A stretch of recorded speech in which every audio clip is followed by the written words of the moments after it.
Greetings, friends. Recently in the news, Elon Musk's accomplishment with SpaceX launching this rocket, which went high up and then came back down on its own and redocked with the device that attaches to the rocket, and did this all automated on its own without humans. This was celebrated as a great achievement. Many people I follow in the right, like Orrin McIntyre, Edward Dutton, have celebrated this event, have expressed that this event signifies the alternative to the left-wing vision of the future, the left-wing picture of degeneracy, a fantasy of degeneracy.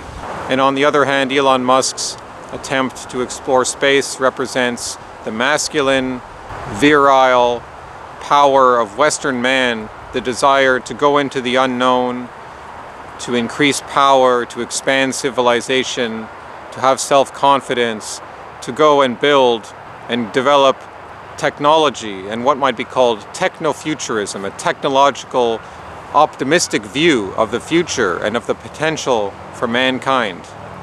Perhaps there are Nietzschean will to power undertones in this, but that's the basic overview as they present it. And they're going all in.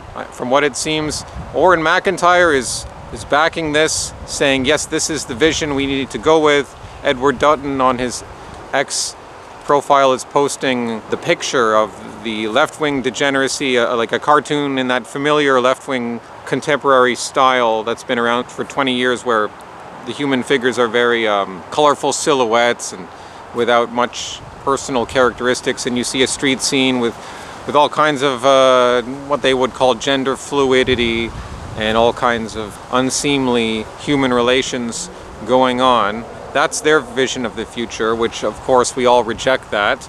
And on the bottom, he's posting frames of the recent SpaceX accomplishment. I think the caption he wrote was, "Which way, Western man?" Or it might have been something like, "You have a choice to choose which one of these will you go for, Western man?" Something to that effect. I'm paraphrasing. These are all intelligent people. Orrin McIntyre's intelligent. Edward Dutton is a PhD, I believe, in psychology, and certainly a man who has a high intellect, probably a higher IQ than I do. Why are they buying into the space narrative? And should they even do so cynically? Because I've been wondering, perhaps this is a situation where you need to go with the flow and accept that this is the way the right wing is going to win, whatever winning means, winning politically, by inspiring the minds of young people and inspiring us to build and develop economically. And there may be some truth to that. I'm willing to be persuaded on this, because I do believe there are situations where you have to look at the bigger picture. Like one of these is the evangelicals and other people who won't support Trump because Trump won't come out to declare that he's 100% going to ban abortion or do anything like that. I think he prefers to leave it to the state. It's not a big issue for the American population as a whole. Now, we may wish that it was a big issue and that we could get rid of it. That's not the case. The fact of the matter is, realistically, politically speaking, that's not a winning issue to come and say that you're going to ban abortion. I agree, that would be great if we had a world that didn't have abortion, where that's not legal. But that's not the situation we're in right now. So yes, I do think Trump would be better as opposed to Kamala Harris, even though America would still continue to decline, more or less, but it wouldn't be so bad. Regardless of whether he's actually going to win, I have no idea. So that's a situation where I could say, okay, you have to be politically realistic here, because you could actually save more unborn by this step than not voting for Trump, and then that leads to a worse outcome, and then more babies are aborted. That's the end result of that. So it doesn't work for these evangelicals to say, well, you're being sinful or whatever to support Trump if Trump won't fully ban abortion. No, that's a silly view. That's not well thought out at all, and at worst that is a harmful view intentionally to bring down hopes of staving off the collapse and preserving families. That's not embracing necessarily Trump's vision, that's sort of just realistically going with it. So I could say, okay, I'm willing to be persuaded. maybe there's a cynical role for us to say, okay, we got to go with these techno-futurists. They're not traditional. They're not conservative in the old sense of the word. I know that word doesn't mean much anymore. They don't have the Christian worldview. It's very Gnostic in some ways, of like they want to escape this world, they want to escape the human condition. Elon Musk is a transhumanist. But these guys are also getting behind Trump. They don't like the left, they don't like the socialist policies, they don't like the stifling of growth, the DEI policies which kill the spirit of economic growth and wanting to get ahead and develop a new product. When you're not going to be rewarded for it, why would you do that? So there's good reasons that the technocrats, some of these big CEOs, are supporting Trump now openly, whereas in 2016 it was only Peter Thiel, and now there's Elon Musk and a bunch of other technocrats supporting Trump. But it does represent a cultural movement. Young men are more likely to watch right-wing content and they're more inspired by right-wing ideas. That's just a fact. The left can now admit this, but they don't care because they want white people to be gone anyways, white males to not exist anymore anyway. So you can recognize that trend, you can go with it, but it's ultimately going to have to be addressed at some point because there's nothing traditional about these techno-futurists. It's actually anti-Christian in many ways, how they view mankind's condition and what man should do. I'm not embracing this for the moment, but maybe I can be persuaded. Of course, I don't believe in the moon landing. I don't think there's good reason to say that that happened. You can still embrace a space exploration narrative. You can still believe in the 20th century view of the cosmos without believing in the moon landing. But chances are that worldview may also start to crumble. But you could have a situation where you just don't believe in it and say, sure, there's still planets, let's do space exploration, let's make a colony on the moon. Okay, I don't know if I'm willing to accept that right now, but I could still get behind space exploration without believing in the moon landing. I just don't think there's a good reason to do that because there's just been so much deception associated with it. And the results delivered in terms of expanding a civilization have been extremely sparse, if not almost non-existent. It's more of a science fiction fantasy that has some parallel with real technologies and real military efforts in the world. But it almost exists more in the realm of culture and fantasy than it does in terms of like real technological civilizational achievement. When we're talking about space exploration in the 20th century and beyond. I'll leave the question of satellites as a third category. We don't need to get into that right now. There are questions to be raised about satellites as well. So no, at the outset, I reject this false dichotomy. There's more choices than just the leftist degenerate fantasy versus this autistic fantasy of people who want to explore space. There is the traditional Christian worldview and the society. Maybe C.S. Lewis painted an alternative perspective of this.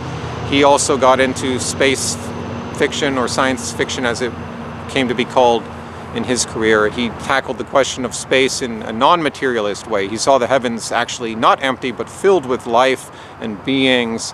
I will say on my short knowledge of Faust, I've not read Goethe's famous poem, I believe it was, from the 19th century about Faust, but Faust is a character, as I discovered, that comes up in multiple sources in Western history going back to about the 1400s. There's also a Polish equivalent of Faust, and so there's not one particular origin for the character of Faust, this literary character, but he's basically this archetype, this Western wizard man, a man of science who wants to understand everything about the world and basically learn magic, because that's what, in a sense, science was always about, alchemy and magic. He makes a deal with the devil for worldly knowledge and gives up theological knowledge of the divine. He sacrifices that. Now, Christians who are more educated may say, you can't actually make a deal with the devil, you can't actually sell your soul. That's kind of popular fiction that you could do that. Sure, that's probably true. Let's set that aside for now. But the idea is what we're interested in here. The idea of Faust is actually getting at the malady of Western man. But the interesting thing is that these guys I'm following on the right, they're bringing up the question of Faust as if it's a good thing. Western man, we've always been Faustian. I guess we have, at least for the past few hundred years. Western man, embrace your Faustian spirit, explore, learn the worldly knowledge. And at the expense of what? Well, they don't seem to care about the message of who Faust was and how he ended up. He didn't end up in a good place. And Western man didn't end up in a good place, arguably because of the lack of, or the loss of the divine in our life, which began, wherever you want to say it began, in the Industrial Revolution with the enclosure movement and the clearings in Scotland of the 1600s and 1700s, the embrace of modern capitalism for profit and land, the materialization of the universe, the disappearance of any supernatural reality to our lives, replaced with cold, hard mechanical things, which are now being replaced again by nature worship, because there will always be a void filled by some demonic force if it's not filled by God. That's where we're at today. And in a desperate search for the divine from a material source, we seek it in space because we can't go anywhere else. We feel like there's nowhere else left to explore on Earth, even though there's the oceans. No one talks about the oceans. But no, we have to go into space because all the continents have been explored. What about Antarctica? But we got to go because Western man has to explore. We are the builders. We will go out eternally. And it's because we want to find God and meaning in exploration, in this endless process of sucking and destroying things.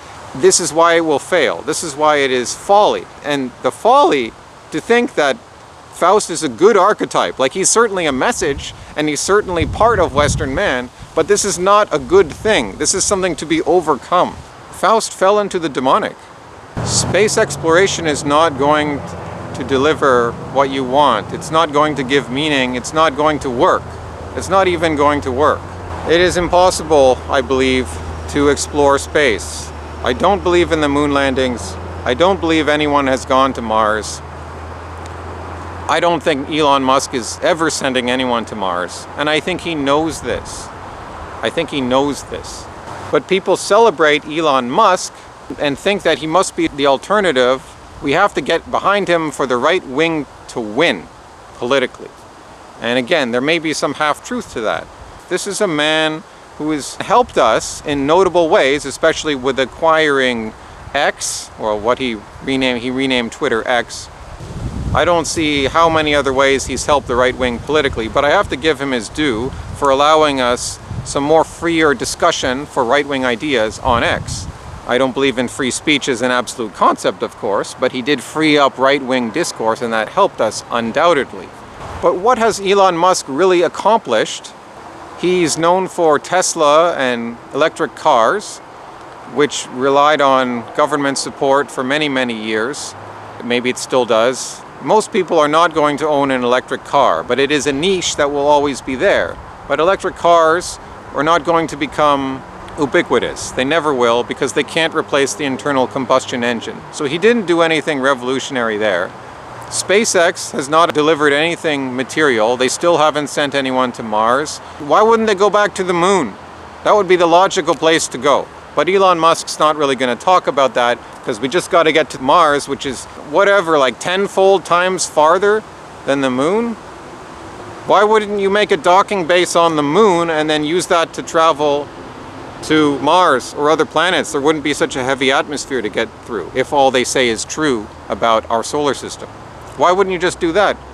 So he's basically known for those two things. SpaceX, which does a bunch of showmanship and develops fancy toys, which may or may not do the things they're claimed to do, and electric cars, more fancy toys, which are never going to make a difference in the ordinary person's life. Just some members of the upper middle class, what's left of the middle class, and the upper class can own these things and operate them.